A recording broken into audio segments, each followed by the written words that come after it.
Hola, buenas tardes a todos. Bienvenidos a esta mesa de tecnologías de accesibilidad en la TDT. Mi nombre es Paloma Martínez, soy profesora del Departamento de Informática de la Universidad Carlos III de Madrid y también miembro del CSIA. Bien, vamos a tener 4 presentaciones muy interesantes en esta sesión. Vamos a empezar por el trabajo titulado La máquina del tiempo, una solución para el retardo en los subtítulos en directo, presentado por Diana Sánchez de Ericsson. Diana, ¿quieres? Hola, buenas tardes a todos. En primer lugar, gracias a CSIA por invitarme aquí a explicaros este proyecto. Voy a intentar ser bastante rápido con lo que es la presentación para luego pasaros un vídeo, porque creo que, aunque está en inglés y no vais a entender quizá todo, sí que se puede demostrar, se puede ver bien el efecto a través de este vídeo. Una cosa del subtitulado en directo que todos sabemos es que molesta mucho el retardo entre el audio y la salida del subtitulado. Hemos escuchado esta mañana sobre esto. Esto es independiente de la técnica utilizada para su producción. Hemos visto que la estenotipia o el rehablado, si es por televisión o con los insertadores, y etcétera, el retardo es igual. Pero como resultado da una experiencia muy insatisfactoria para el usuario final, ¿no? Para el telespectador. Entonces estuvimos viendo si existía una manera de reducir este retardo aprovechando el tiempo que se tarda en codificar y comprimir la señal para la transmisión en playout. ¿Por qué es tan importante esto? Bueno, los que utilizan los subtítulos en directo lo dicen siempre, ¿no? La falta de sincronización entre el audio es el aspecto que más impacta a los espectadores.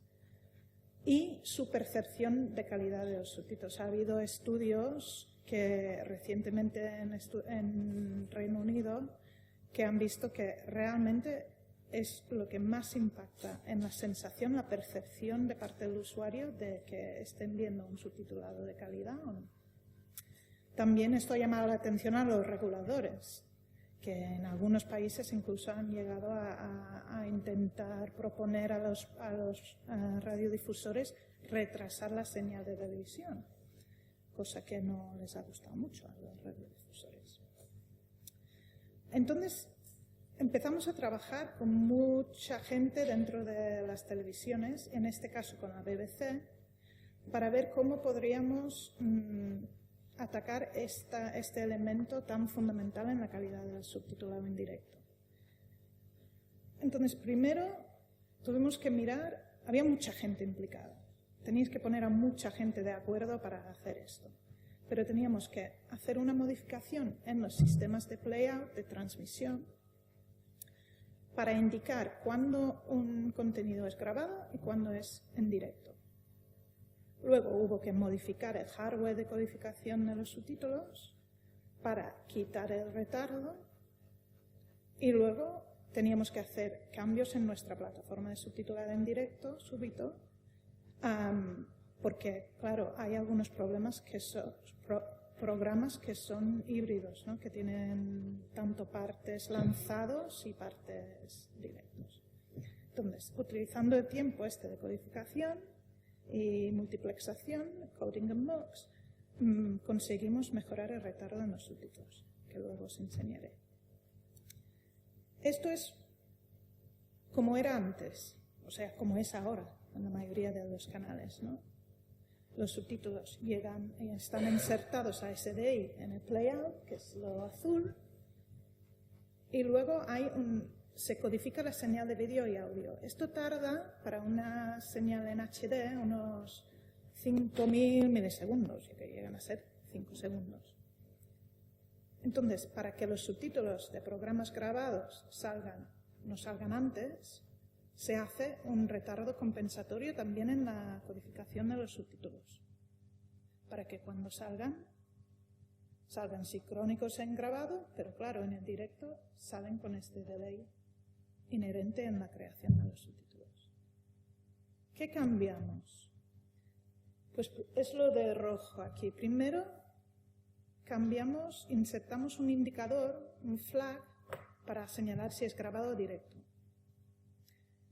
Luego, este indicador provoca un retardo variable. Se enciende o no se, ¿sabes? Retardo, no retardo. Y entonces este retardo variable compensatorio está quitado cuando esta señal esté. Resultado final, la audiencia ve los subtítulos grabados sincrónicos y también los subtítulos de directos con 5 segundos menos de retardo. De hecho, al final no quitamos los 5 segundos, sino que quitamos 3, porque no queríamos correr el riesgo de que el subtítulo saliera antes, que sería todavía peor, ¿no?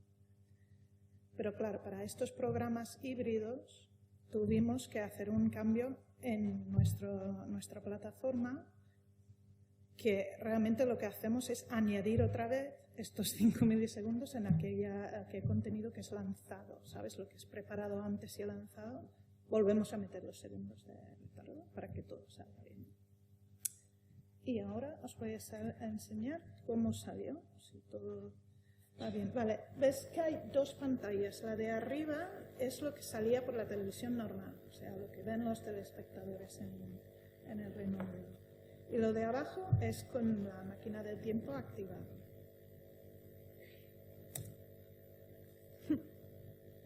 Who's taken a real hit in the polls. Is this it now? I mean, it's got through, and this will go into the Constitution. Well, it's not a change to the Constitution, but it is a new bill. But the vote was delayed until 2 a.m. local time after opposition lawmakers used practically all kinds of delaying tactics, including filing a no-confidence motion against the Prime Minister himself. But obviously none of them has been successful. And as you say, this new bill has passed despite large protests outside Parliament that is still taking place at 3 a.m. local time and throughout the day across Japan. And those demonstrators have been saying that they're concerned that this is just the beginning of the government wanting to change the constitution. Of course, Japan hasn't been allowed to have an army that can do anything but defend itself. But under this new law, it can now protect its allies, for example, even overseas.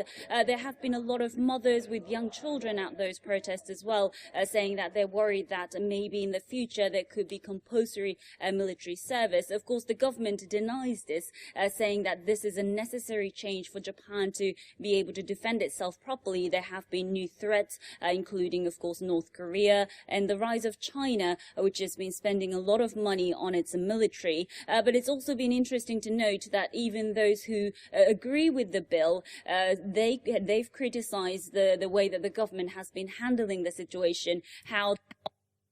No sé si se podría ver bien, pero lo que tenemos son subtítulos casi sincrónicos, ¿no? A ver, a veces más y a veces menos, pero realmente el impacto es de esto, de 3-4 segundos de diferencia con lo que salía originalmente. Y esto ya se ha puesto, ya está funcionando en BBC4 y bueno, se activó hace un mes más o menos y está funcionando. Así que hay esperanza. Ya está.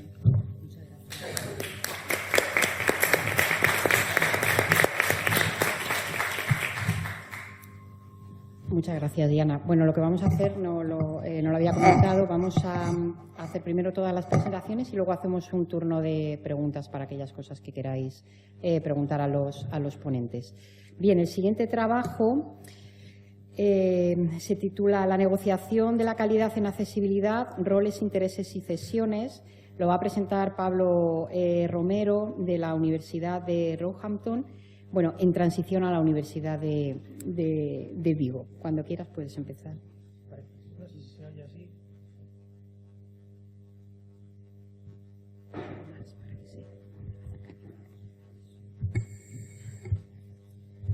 ¿Se oye ahora? Sí. Vale, pues bueno, en primer lugar, por supuesto, gracias por... Vale. Gracias por permitirme participar y hacer esta presentación en la que me gustaría hablar sobre la calidad en el subtitulado para sordos en directo y hablar concretamente de un poco los enfoques internacionales que hay en cuanto a digamos, centrarse y analizar la calidad en el subtitulado en directo, dos casos concretos, el del Reino Unido y Canadá, y luego hablar un poco de uno que está surgiendo ahora, que es el tema del subtitulado interlingüístico en directo, que, bueno, que es un tema en el que estamos empezando a trabajar ahora respecto a calidad. Enfoques internacionales, pues hay una cierta variedad. Podemos hablar de países en los que todavía no hay una medición de la calidad en este sentido. Países en los que la norma sí menciona modos de medir la calidad. Por ejemplo, el modelo NER está mencionado en la norma española, está incluido en la norma brasileña. En Francia tienen un modo diferente.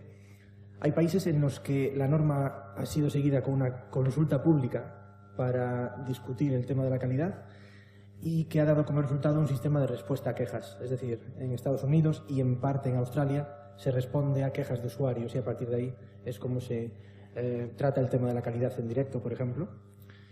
Un sistema que a veces da lugar luego a un sistema más proactivo de monitorización. Y en el caso del Reino Unido y Canadá, que es del que voy a hablar, tenemos un sistema de inclusión en la norma, consulta pública con diferentes actores y un sistema, digamos, una implantación oficial de una evaluación de la calidad. En el Reino Unido hemos trabajado durante los últimos 5 años con una serie de cuestiones. Primero, consulta pública en el 2013. Un año más tarde se decidió establecer un análisis oficial de la calidad para el que trabajé con Ofcom, el regulador, utilizando el sistema NER que habíamos diseñado, y después de 2 años llegamos a las siguientes conclusiones o recomendaciones, que era que habría que llegar a un porcentaje de precisión del 98% con este sistema, un sistema que analizamos con, digamos que nosotros revisábamos lo que ya analizaban las distintas cadenas y llegando a una nota de discrepancia media en el modelo NER de 0,1, 0,11 es la discrepancia media que encontramos entre los diferentes evaluadores, que es uno de los modos en los que podemos medir cómo funciona el modelo. Decidimos o recomendamos la corrección de errores graves, lo que se conoce como errores graves dentro de ese modelo, estándar si se puede, y el retraso, lo que estudiamos fue un retraso de entre 5 y 7 segundos dependiendo del género. Encontramos un retraso de 5 o 6 segundos en las noticias, 6-7 en los programas de entretenimiento y variedades, de ahí que tenga sentido que se haga con la máquina del tiempo unos 3, casi 4, porque había veces que sí que se encontraban momentos de menos de 5 segundos y sería arriesgado. La velocidad recomendada es entre 180 a 200 palabras minuto, que se podría más o menos corresponder con 15-16 caracteres por segundo. Este año, en base a estas recomendaciones que hemos hecho y en otros datos, ahora se está consultando con los usuarios de forma separada y todo esto va a llevar a una revisión de la norma el año que viene. En el caso de Canadá es un caso bastante distinto. Ellos tenían hasta el 2014 un sistema de calidad llamado el Verbatim Test, que era un test literal, es decir, se medía la calidad en función a cualquier tipo de discrepancia que haya entre el audio y el subtítulo, lo cual hacía difícil la vida de los subtituladores en directo porque muchas veces con cualquier tipo de edición que hubiese que hacer necesariamente se consideraba como un error. Así que en colaboración con el regulador, con las cadenas y con los usuarios, comenzamos un proyecto para evaluar el sistema de evaluación NER para Canadá. Es decir, ¿se puede utilizar sí o no y cómo se adaptaría? Ese es un poco el objetivo del estudio.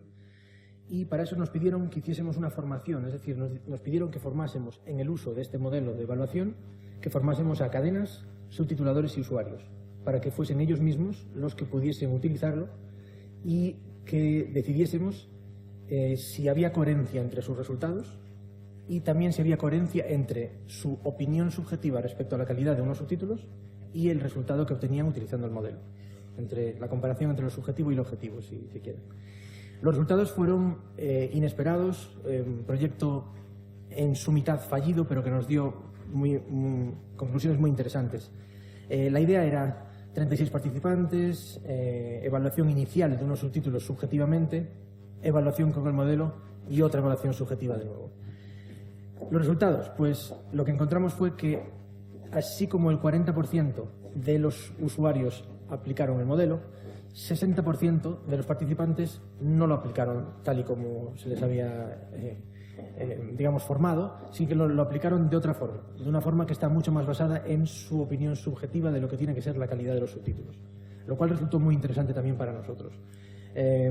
Concretamente, el modo en que lo utilizaron, pues encontraron mucho más errores de los que consideramos graves que nosotros, muchos más programas de calidad que ellos consideraron que eran pobres respecto a lo que nosotros habíamos encontrado, y a lo que llegamos fue a una, digamos, difícilmente se encontraba una coherencia entre los resultados de los evaluadores, pero además, cuanto más subjetivamente se utilizaba el modelo, más difícil, en cada usuario, más difícil era que el resultado del modelo se correspondiese con su propia opinión subjetiva. Entonces, la disparidad era tan grande que, al final, nuestras conclusiones al respecto, bueno, y las conclusiones del regulador, que al fin y al cabo era el que nos había encargado el estudio, fueron las siguientes. En primer lugar, determinaron que no existe o no encontramos una opinión mayoritaria sobre lo que era calidad entre los usuarios. Es decir, había una gran disparidad dependiendo del tipo de sordera y también de su nivel de involucración en las asociaciones o no. Una subjetividad que, llevada al modelo, lo anulaba desde ese punto de vista. Lo que decidió entonces, o lo que se está decidiendo ahora, es que la incorporación del modelo como método de evaluación tiene que ser independiente, tiene que ser realizada desde fuera, y que se tiene que adaptar a la realidad del modelo de subtitulado canadiense. Así que vamos a empezar un proceso de evaluación de la calidad durante 2 años, de algún modo semejante al de Ofcom y el Reino Unido, y luego ahí es donde encontraremos la participación de los usuarios con una consulta después en base a los resultados que obtengamos primero. Digamos que se han separado estos dos procesos en vez de juntarlos. Esto es un poco en donde estamos a este respecto, ¿no? El estudio de Canadá. Y el siguiente caso que quería mencionar es un caso nuevo en el sentido de hay una necesidad, demanda creciente para subtitular contenidos de un idioma a otro. Lo que falta es, un método, es decir, hay métodos diferentes. Hoy hemos visto estenotipia interlingüística. Hay veces que se recoge del voiceover, de la narración traducida a una interpretación, y ahí se subtitula. A veces esto arrastra demasiado retardo. Y luego también hay, pues con la técnica del rehablado, que se puede hacer interlingüísticamente, en lo que se conocería como transpeaking, lo habéis hablado alguna vez en Ericsson. Esto, en cualquier caso, incluye una combinación entre subtitulación e interpretación. Es decir, tenemos que hablar de una mezcla tanto para la formación de estos profesionales, que serían profesionales prácticamente nuevos, como el diseño de un sistema de evaluación, que en este caso no nos vale el que tenemos que adaptarlo. Para lo cual hemos estado trabajando con Franz Posaker, que es un catedrático de interpretación, que lleva muchos años trabajando en modelos de calidad de interpretación, y hemos adaptado los que hemos encontrado. Es decir, los modelos de interpretación, como este, por ejemplo, tienen una serie de elementos que tienen que ver con el modo en el que un intérprete habla y el modo en que se recibe esa voz. Todo eso no nos vale, obviamente. Modelos como este, por ejemplo, que son demasiado concretos, con lo cual todo esto tampoco nos vale, pero sí nos valen ciertos conceptos, sabiendo que en interpretación los errores se basan en añadir, omitir o sustituir. Todo este tipo de cosas sí se pueden utilizar en nuestro modelo. Entonces, modelos españoles, por ejemplo, en los que incluso se da un porcentaje por cada uno de los tipos de problemas. En base a todos estos modelos hemos encontrado un término medio que combina lo que teníamos con lo nuevo, para hacerlo valer en la traducción. El modelo concretamente es este, es decir, tenemos errores de reconocimiento que siguen existiendo, o de producción si es estenotipia, es decir, no solo es para rehablado, es para cualquier tipo de subtitulado en directo, pero luego hay una parte que son errores de traducción, que pueden tener que ver con el contenido o con la forma. El contenido son adiciones, omisiones, sustituciones, y en la forma puede tener que ver con corrección y estilo. Mantenemos, por otra parte, lo que tenemos del modelo NER, que son este tipo de graduación de errores que tienen ahí abajo a la derecha, que pueden ser menores, estándar y graves, en función a unos criterios, y así es como lo estamos aplicando ahora. Para saber si el modelo funciona, no nos queda otra, por supuesto, que hacerlo abierto a diferentes evaluadores y ver la coherencia de anotación entre los diferentes evaluadores respecto a los mismos textos. Y en ello estamos ahora. Por ahora hemos encontrado una discrepancia de 0,2, es decir, un punto porcentual más que el 0,1 que habíamos encontrado en el NER, pero que bueno, que todavía obviamente es positivo desde ese punto de vista. Lo estamos testando en diferentes países, con 2 doctorados que comienzan ahora también, y con un proyecto de evaluación con las Naciones Unidas que está comenzando a hacer servicios de subtitulado interlingüístico, en este caso mediante rehablado. Ahora lo que nos queda, por supuesto, es hablar con empresas con las que ya hemos empezado a comentar esto para ver si podemos obtener transcripciones de lo poco que se ha hecho de interlingüístico y poder aplicar el modelo, y luego ya llegará el momento, por supuesto, de la norma. El tema de cesiones y demás de lo que hablábamos antes, bueno, nosotros sí que tenemos que ser conscientes de que cuando hacemos este modelo en el mundo académico tenemos que llevárselo a gente como Diana, que luego nos diga esto es demasiado complicado, nos lleva demasiado tiempo, y ir adaptando. Eso es lo que hay. Del mismo modo que una empresa a veces también se adapta un poco a abrir su modelo a ciertas cosas que a lo mejor no había tenido en cuenta. Y luego está el tema de los usuarios y dónde y cuándo se puede entrar en el tema de la calidad, en qué momento también, ¿no? Entonces, a modo de conclusiones, los sistemas basados en en quejas de usuarios y se reacciona a esos modelos, muchas veces son temporales, en el sentido de que a veces dan como paso un modelo diferente que ya tiene que ver, que a veces es más proactivo para medir la calidad. Yo creo que sí se puede combinar investigación y opinión, por supuesto, de los usuarios, pero quizás se puede separar para tener los dos elementos en cuenta. Un análisis independiente, bueno, desde ese punto de vista se considera en muchos países que permite la comparación de resultados si se hace desde fuera. Hace falta saber cómo evaluar el directo traducido. Y por último les quería presentar una solución posible a un problema que hemos encontrado, que es que la creciente cantidad de información sobre la accesibilidad a los medios que hay en todos los países está dando lugar, en algunos casos, a veces a una difícil gestión de todos estos contenidos que no están centralizados y que muchas veces puede dar lugar a la realización de proyectos o publicaciones similares sin que se tenga en cuenta que ya existen. Ya llegamos a este punto en el que hay mucha información. Entonces creemos que hace falta centralizar la información de la accesibilidad a los medios, para lo cual estamos comenzando un proyecto, por supuesto les invito a participar, que es la creación de una plataforma mundial de accesibilidad a los medios. Se le puede llamar plataforma, observatorio, repositorio, que tiene como objetivo centralizar la información respecto de accesibilidad a los medios en todo el mundo. Les puedo enseñar lo que tenemos hasta ahora, es una página web todavía en versión beta. Lo que tenemos aquí estamos intentando reunir toda la información que tiene que ver con investigación respecto a la accesibilidad a los medios, ya sean proyectos o publicaciones, o presentaciones en conferencias. Formación, exactamente igual, ya sea formación online, presencial, en universidades, cursos profesionales. Información también, perfecto, sobre industria, es decir, empresas trabajando en este campo y asociaciones. E información, quizás esto es un poquito lo que nos da el nombre, información, lo que llamamos un índice de accesibilidad mundial, en el sentido de que damos información también de legislación y normativas y directrices. Entonces, por ponerles un ejemplo, ahora mismo, por supuesto, estamos comenzando, casi no tenemos contenido, pero si vamos a este mapa, tenemos un poquito de información sobre España.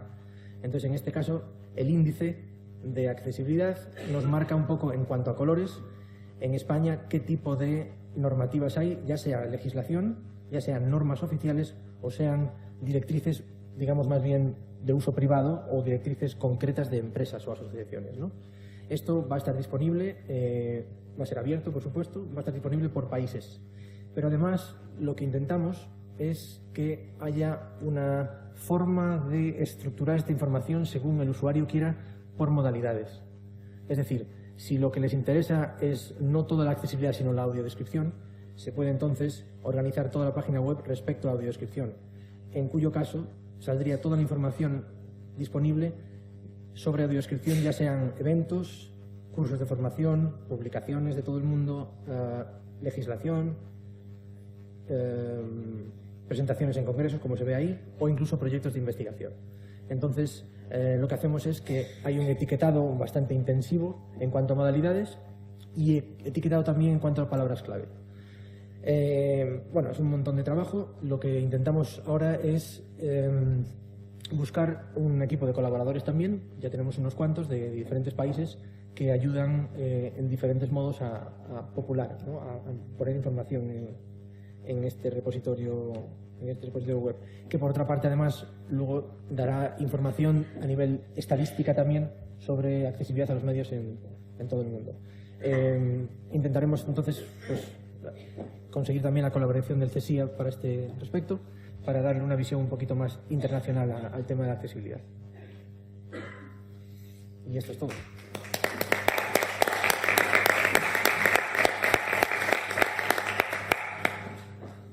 Muchas gracias, Pablo, por tu presentación. Vamos a pasar al siguiente trabajo. Calidad en los servicios de accesibilidad a la TDT, que va a ser presentado por Yolanda González Maroto, del CSIA. Pues cuando quieras.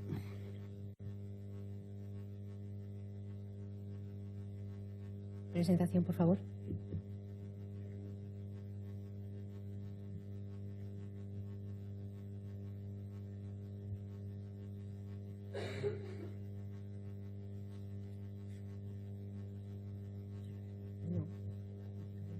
No lo tenemos.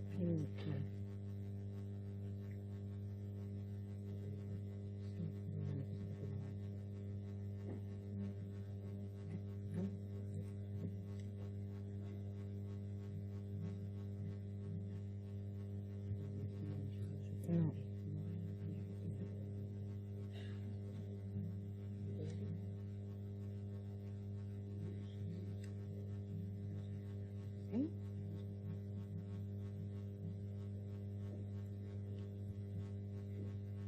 Bueno, no importa, miro en la pantalla, ¿vale? Hasta que carguen aquí la presentación. Yo voy a seguir hablando de calidad en los servicios de accesibilidad a la televisión, siguiendo lo que estaba comentando Pablo, y voy a contaros lo que se está haciendo, lo que hemos estado haciendo en España hasta el momento.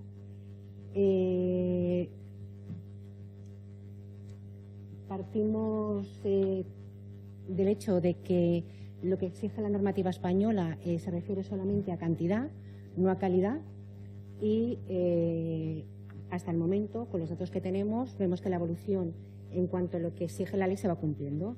Lo que nos encontramos, sin embargo, ahora es que los usuarios están manifestando insatisfacción por ciertos aspectos, tanto en la calidad que ofrece el servicio, en subtitulados, y en cantidad y calidad en cuanto a las audiodescripciones. Los motivos de insatisfacciones las hemos recogido por una parte de OADIS. En cuanto a subtítulos, las más frecuentes son falta de subtítulos en emisiones en directo, falta de sincronización en series y películas, mucha velocidad en los dibujos animados, ausencia de subtítulos en anuncios publicitarios, falta de sincronización en programas informativos y subtítulos diferentes al contenido que se está mostrando. Y en audiodescripción lo que se demanda fundamentalmente, o lo que ya ha llegado a ADIS, es que se realice una audiotraducción de las lenguas cooficiales cuando en los telediarios, por ejemplo, se emite un contenido en otro idioma. Y los datos que recogimos en el CSIA en la encuesta que hicimos en el 2014, vemos que efectivamente en cuanto a la cantidad en subtítulos los usuarios están más o menos satisfechos, pero sin embargo en datos cualitativos, datos como la sincronización en directo o la literalidad eran motivos de queja. Algunos de las más repetidas, pues que no se corresponden con el programa que se está emitiendo, aparecen y desaparecen, desaparecen después de la publicidad, los subtitulados son incompletos en los informativos, falta, bueno, no voy a leerlos todos porque después tendréis disponible la presentación y podréis verlos con tranquilidad. Y en cuanto a la audiodescripción, la queja fundamental está en la cantidad, puesto que la normativa española exige un número muy pequeño de horas de audiodescripción a la semana. Y la distribución por cadenas, que al fin y al cabo redunda en lo mismo. En cuanto a los aspectos cuantitativos, la mayor queja era consultar la información, porque claro, una cosa es tener el contenido audio descrito y otra cosa es cómo sabemos que el contenido está audio descrito. En la facilidad de activación y desactivación de la audiodescripción, que es un poco lo mismo. En cuanto a quejas concretas, pues que hay programación audiodescrita muy escasa, muchos usuarios desconocen que existen, los dispositivos de los que disponen no son accesibles, los dispositivos, o sea, las televisiones que sí son accesibles, pueden ser más caras, la imposibilidad de consultar la programación y la falta de audiodescripción de los rótulos que aparecen en las pantallas. Teniendo en cuenta todas estas quejas que hemos venido recibiendo sobre la calidad, pues en el 2015, y a propuesta del CSIA, se reabrió el grupo de trabajo de calidad a los subtítulos y la audiodescripción a la televisión. En la primera reunión fue en mayo del 2005, en la que participaron la Comisión Nacional de Mercado de Valores, la CETSI, el Real Patronato y OADIS. Tuvimos una segunda reunión en julio del 2015, en el que se incorporaron los representantes de las personas con discapacidad a través de AICE, CERMI, CENSE, FIAPAS y ONCE. Y en octubre del 2015 convocamos a las empresas productoras de servicios de accesibilidad que trabajaban en España. Entre otras personas, contamos con la presencia de Diana, porque queríamos contarles el avance que habíamos tenido hasta el momento y queríamos saber el feedback de las personas que trabajan a diario ofreciendo estos servicios. La forma en la que trabajamos o cómo lo planificamos, el objetivo principal de las reuniones era identificar, tanto con radiodifusores, tanto con usuarios, cuáles eran los indicadores críticos que eran necesarios medir. Por parte del CSIA se elaboró una propuesta previa que sirviera como base de trabajo, y después lo que queríamos es concretar medidas que nos sirvieran de referencia para efectivamente tener resultados que realmente cuál era la calidad. Los puntos principales que se han tratado hasta el momento o que se trataron en las reuniones fueron, por una parte, la señalización correcta de la programación, muy importante sobre todo en el caso de la audiodescripción, indicadores de calidad a la audiodescripción, indicadores de cantidad a los subtítulos y las métricas que de momento solamente hemos tenido un primer acercamiento y no se han concretado. Los indicadores que se acordaron en cuanto a audiodescripción son los que podéis ver en pantalla, que os los leo por si no podéis ver el contenido. Señalización correcta de programa audio descrito, inteligibilidad, adecuación de las audiodescripciones a los huecos del mensaje, ritmo de aparición de las audiodescripciones, prioridad de información relevante en la escena y adecuación del lenguaje y la locución al formato de la obra. Estos indicadores se consensuaron por todos los participantes de las reuniones y se hizo hincapié en el hecho de que hay muy poco contenido audiodescrito, o sea, hay que hacer algo para que haya más contenido. Y en cuanto a los subtítulos, pues aparecieron elementos que antes no existían y que ahora sí que están y que también interfieren de una forma u otra a la hora de colocar subtítulos e información, y es que cada vez hay más publicidad en pantalla junto con las emisiones y otro tipo de contenidos como los hashtags de Twitter, etcétera. Y los indicadores que propusimos y que están acordados son la señalización correcta, los aspectos visuales, posición, tamaño, longitud y tipografía, identificación de personajes, efectos sonoros, información contextual, música, aspectos temporales y criterios editoriales. Como habéis visto, tanto los indicadores de calidad de subtítulos como los de audiodescripción están basados en las normas AENOR que utilizamos como referencia, y hay dos criterios en concreto que están en estudio que que son precisamente también donde mayor queja encontramos, que es la sincronía, que ya habéis mencionado, con la velocidad de lectura de los subtítulos y la literalidad versus la velocidad.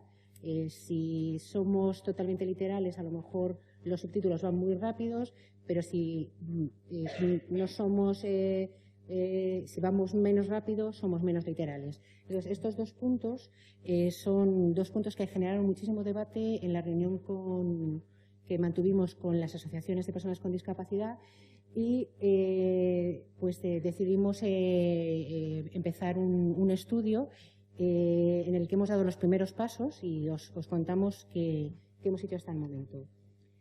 Antes de hacerlo, también un poco como ejemplo, queríamos saber qué es lo que estaba pasando con la velocidad de los subtítulos en España en este momento. Entonces, lo que hicimos, y bueno, por traerlos aquí al Congreso, sacamos todos los subtítulos que se producían en una semana durante el mes de marzo y vemos que, aunque mayoritariamente la cantidad de subtítulos que se emiten están por debajo de los 15 caracteres por segundo, que es lo que indica la norma, nos seguimos encontrando, por ejemplo, en el caso de cines y series, que hemos dividido por tipo de programación. En el caso de cines y series nos encontramos con algunos niveles mayores. En el caso de los informativos nos vamos muchísimo más. Y en el caso de la programación infantil y juvenil, que era un tema que nos interesaba especialmente porque pues se había planteado que los niños pudieran tener mayor dificultad a la hora de acceder a los subtítulos porque fueran muy rápidos y su nivel lector todavía no es el que se adquiere cuando se es más adulto. Y bueno, hemos sacado más ejemplos, los podéis consultar después en la presentación. Y con esto, pues el primer estudio que planteamos y con la idea de ver si era un estudio que nos ofrecía los resultados que nos interesaban, era ver cuál era la velocidad de lectura de los usuarios. Planteamos el estudio de forma interactiva, es decir, utilizaban el ordenador, les mostrábamos un vídeo con subtítulos y tenían que indicar pulsando en una tecla del teclado cuando habían terminado de leer el subtítulo, perdón. Una vez que se pulsaba, el subtítulo desaparecía de la pantalla. Con esto lo que obteníamos es el tiempo de exposición que necesitaban para leer cada subtítulo. Y además de esto, los participantes contestaban unas preguntas abiertas para intentar comprobar intentar evaluar el nivel de comprensión.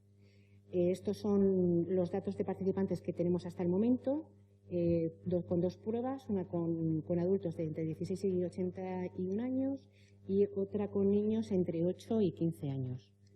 Los resultados son que la velocidad de la lectura de cada participante no es fija ni estática, es decir, un mismo participante puede tener diferente tipo de velocidad, puede leer a una velocidad diferente un subtítulo y a otra velocidad otro, y que hay una diferencia muy amplia entre las máximas y las mínimas. Que los usuarios tienden a ajustar la velocidad de lectura a la velocidad a la que se muestra y que cuanto mayor es la velocidad por defecto del subtítulo, menor es el porcentaje de participantes que tienen tiempo a leerlo, que por otra parte es lógico.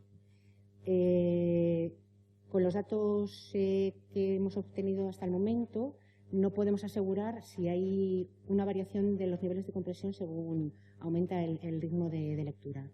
Estos son los datos que os hemos mostrado, son los extraídos de la encuesta, del estudio con los adultos, pero con los niños es muy similar.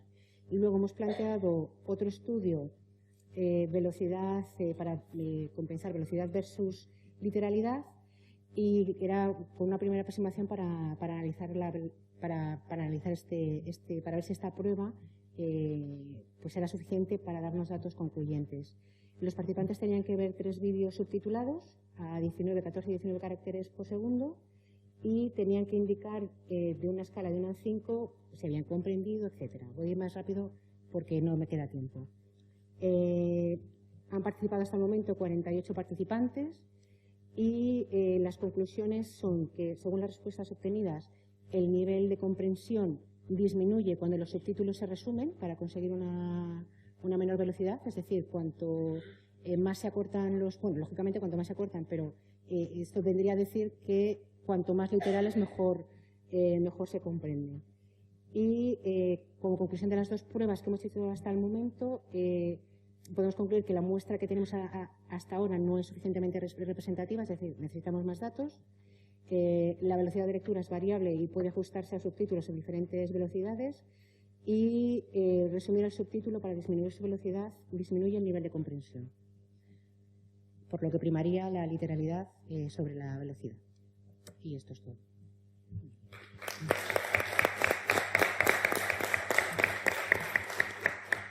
Bien, muchas gracias, Yolanda. Vamos a pasar al último trabajo de esta sesión, titulado HBB for All, Nuevos Servicios de Accesibilidad en el entorno de la televisión conectada, presentado por Carlos Alberto Martínez de la Universidad Politécnica de Madrid. Muchas gracias, Paloma. Muy buenas tardes a todos. En el Congreso Amadís de hace un par de años, en noviembre de 2014, ya presentamos algo de este proyecto. En ese momento estábamos en la primera anualidad del proyecto, de un total de 3, y ahora lo que vamos a hacer es ver el trabajo que hemos hecho durante estos 2 años. El proyecto HBB for All es un proyecto financiado por la Comisión Europea en el marco del programa CIP, y el objetivo principal es el despliegue de pilotos de servicios de accesibilidad basados en el estándar HBPTV de televisión conectada. En la transparencia he marcado la palabra pilotos porque es una palabra clave en el proyecto. No es un proyecto de investigación o de I+D, sino que es un proyecto de despliegue de una tecnología ya existente como una fase previa a una explotación comercial. Y esta tecnología existente es el estándar HBPTV de televisión conectada. Así que nos podemos plantear que es la televisión conectada. No es un paradigma nuevo, sino que ya se lleva cierto tiempo hablando de la televisión conectada. Se trata de pantallas de televisión que son capaces de recibir contenidos tanto a través de una red de difusión como la TDT, como a través de Internet. Obviamente el potencial para el despliegue de nuevos servicios es muy grande. Por ejemplo, se está empleando sobre todo para servicios de televisión a la carta, de contenidos bajo demanda, de programas ya emitidos. Por ejemplo, seguro que conocéis la aplicación de Botón Rojo de Televisión Española, que es el nombre con el que está difundiendo su aplicación HBPTV. Aquí en la pantalla, en la transparencia, he incluido una captura de esta aplicación HBPTV de Televisión Española. La idea fundamental, como intento representar también en la transparencia, es que en la pantalla de televisión convergen contenidos que vienen tanto de la TDT o de otra red de difusión como contenidos que provienen de Internet. HBPTV es un estándar para que los operadores de televisión puedan hacer esto. Hay también otro modelo que es el de los fabricantes. Son especificaciones propietarias de cada fabricante, de forma que es el fabricante el que controla qué contenidos van a estar disponibles para los usuarios. En contraposición a este modelo propietario existe esta norma HBPTV que permite interoperabilidad entre los contenidos que ofrecen los operadores y cualquier pantalla que cumpla el estándar. Durante estos 2 últimos años se han publicado las versiones 2.0 y 2.0.1 del HBPTV, que traen algunas novedades como el soporte de HTML5. HTML5 permitirá una integración más sencilla con contenidos existentes en la web. No obstante, en el marco del proyecto HBB for All no ha sido posible utilizar esta nueva versión del estándar porque no existía equipamiento comercial disponible. Además de HBPTV, en HBB for All hemos empleado alguna otra tecnología como los reproductores web. Esta mañana en otra ponencia teníamos ocasión, ¿no?, de oír hablar de la accesibilidad o no de los reproductores web. La televisión conectada supone 2 principales retos para la accesibilidad. Por una parte, cómo podemos hacer accesibles los contenidos que van a estar disponibles a través de esos portales y que vienen a través de Internet. También se decía esta mañana, ¿no? Lo decía Patricia de FIAPAS, que en la explotación de contenidos a través de Internet debería preservarse la accesibilidad. Si algo ya tiene subtítulos porque lo ha tenido en su emisión lineal, cuando pasa a estar disponible a través de Internet, bien para el PC en un navegador, en la televisión a la carta o bien en una aplicación HBTV, debería preservarse esa accesibilidad. Y el segundo reto es ver cómo podemos aprovechar el potencial de la conexión a Internet para ofrecer nuevos servicios. El caso paradigmático podría ser una aplicación de lengua de signos en modo cerrado, respecto a las implementaciones en modo abierto, que es el modo que ha habido durante todos estos años. HBB for All significa Hybrid Broadcast Broadband for All y lo podríamos traducir como televisión conectada para todas las personas.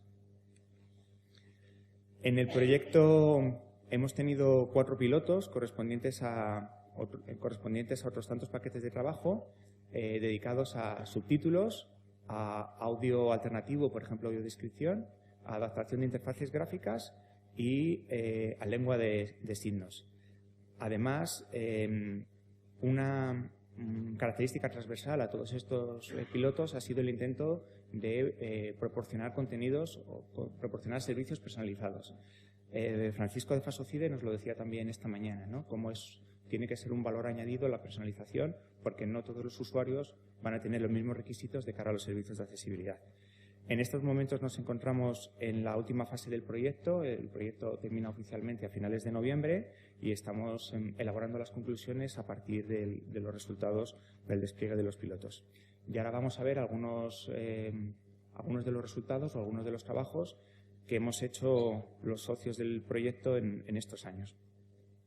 Empezando con los subtítulos, la RBB, que es una televisión alemana, y la CCMA, la Corporació Catalana de Mitjans Audiovisuals, han desarrollado aplicaciones para mostrar en HBBTV los subtítulos, de forma que los subtítulos se mantengan, como decíamos antes, cuando se explotan los contenidos a través de Internet. Y además han integrado opciones de personalización, como vamos a ver ahora en una captura. Se han intentado promocionar tecnologías abiertas, como es el caso de EBUTTD. EBUTTD es una especificación para la distribución de subtítulos en entornos de Internet, frente a los formatos que existían antiguamente heredados de la televisión analógica, como es el formato STL, que se ha empleado tradicionalmente para la inserción de subtítulos en teletexto. Además de estos trabajos sobre HBTV, en la UPM, en colaboración con la televisión portuguesa, con la RTP, hemos trabajado también en herramientas para proporcionar subtítulos en reproductores web. En concreto hemos trabajado con 2, JW Player y VideoJS. La ventaja que tienen estos reproductores es que al estar empotrados en una página web, los contenidos pasan a estar disponibles en cualquier dispositivo con un navegador, sea un teléfono móvil, una tableta o un ordenador. Y también en este trabajo hemos incluido esas opciones de accesibilidad. En esta captura podemos apreciar la aplicación HBTV de subtítulos de la televisión catalana, de TV3, y en esta pantalla se podrían seleccionar las opciones de personalización.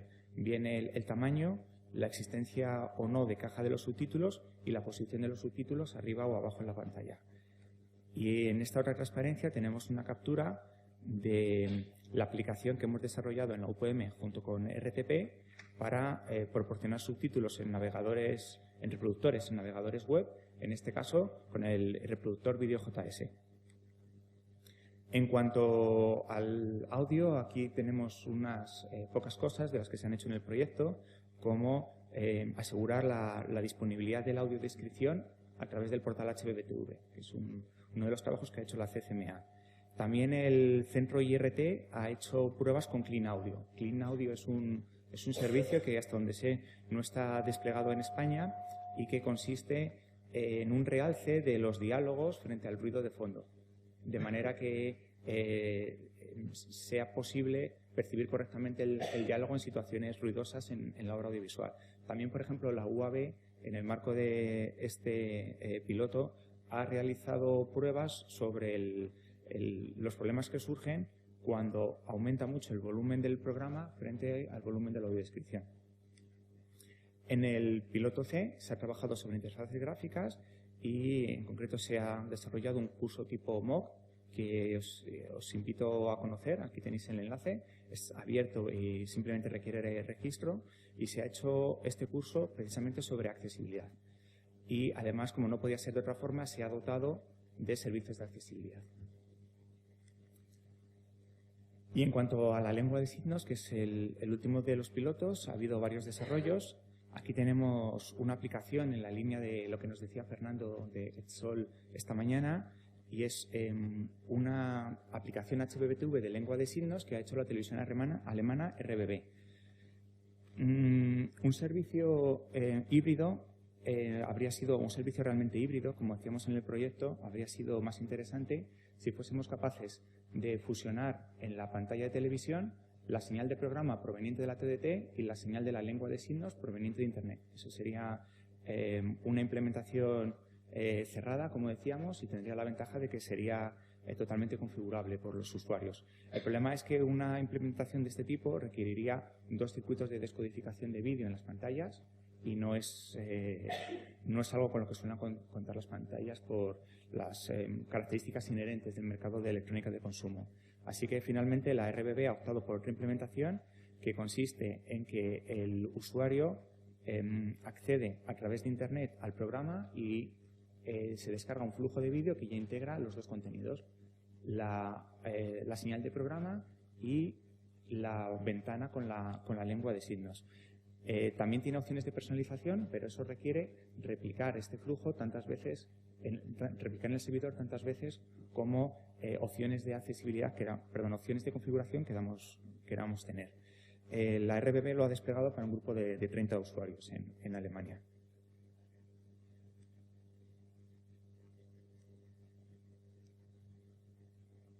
Aquí tenemos una captura de este servicio y en la parte inferior podéis ver 4 posibles opciones de configuración que consisten en 4 tamaños de la señal del intérprete de lengua de signos.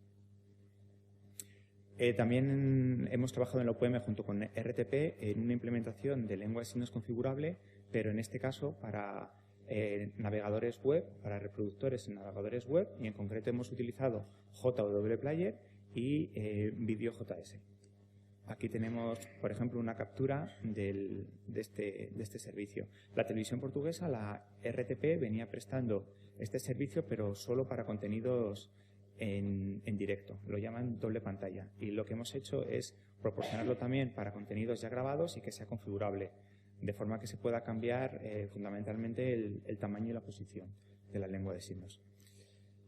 Hay también un servicio que se ha desarrollado que es un avatar para información meteorológica, un avatar de lengua de signos. Lo han desarrollado nuestros socios de Vicontech y aquí podéis ver una captura. No se ha desplegado masivamente, sino que se han hecho pruebas de usuario. Las pruebas de usuario han sido también muy relevantes en el proyecto, bien aprovechando la emisión masiva de los servicios de accesibilidad o bien pruebas en entornos controlados en laboratorio. Y el objetivo, como no podía ser de otra forma, es conocer las preferencias de los usuarios en cuanto a la prestación de los servicios. De entre todas estas actividades relacionadas con las pruebas con usuarios, es destacado aquí una iniciativa que hemos hecho entre la UAB y la UPM que consiste en cuestionarios en lengua de signos. Si hacemos una investigación, por ejemplo, con el avatar de lengua de signos para ver si los usuarios lo consideran que es comprensible o no, y después utilizamos un cuestionario en español en lengua escrita, estamos introduciendo un factor adicional, que es la lengua escrita. Entonces, no sabemos si, en función de las respuestas, podemos no saber si es que no se entendía bien el avatar o si es que lo que no se podía interpretar correctamente era el propio cuestionario. Y ese es el motivo de que hayamos desarrollado los cuestionarios en lengua de signos, como podéis ver en esta transparencia. Además de los clips de vídeo con las preguntas y con las respuestas, también se daba la información en lengua escrita. Creemos también que es una forma de reconocer la lengua de signos como una lengua como cualquier otra que puede ser empleada perfectamente, por ejemplo, en cuestionarios en una investigación. Y ya para terminar, unas conclusiones. aunque todavía estamos en la fase de extracción de conclusiones del proyecto, por una parte las redes de difusión como la TDT e Internet no se tienen por qué ver como opciones excluyentes, sino que podemos ver cómo se pueden complementar para la prestación de servicios. Y luego también, pensando con un poco de perspectiva, podemos ver que nuevas tecnologías que en su momento no estaban pensadas para la accesibilidad son un recurso disponible para que demos estos servicios de accesibilidad. Por ejemplo, fue el teletexto en su momento, que permitía la prestación de los subtítulos, o la utilización del Dual para dar audiodescripción, y ahora lo vemos con las aplicaciones HBBTV, por ejemplo, en el proyecto HB for All. Estos son los socios del proyecto. Y bueno, esto es todo lo que os quería contar. Gracias por la atención. Solo son unas pinceladas. Los entregables del proyecto son públicos y podéis ver aquí toda la información junto con más información del proyecto. Muchas gracias.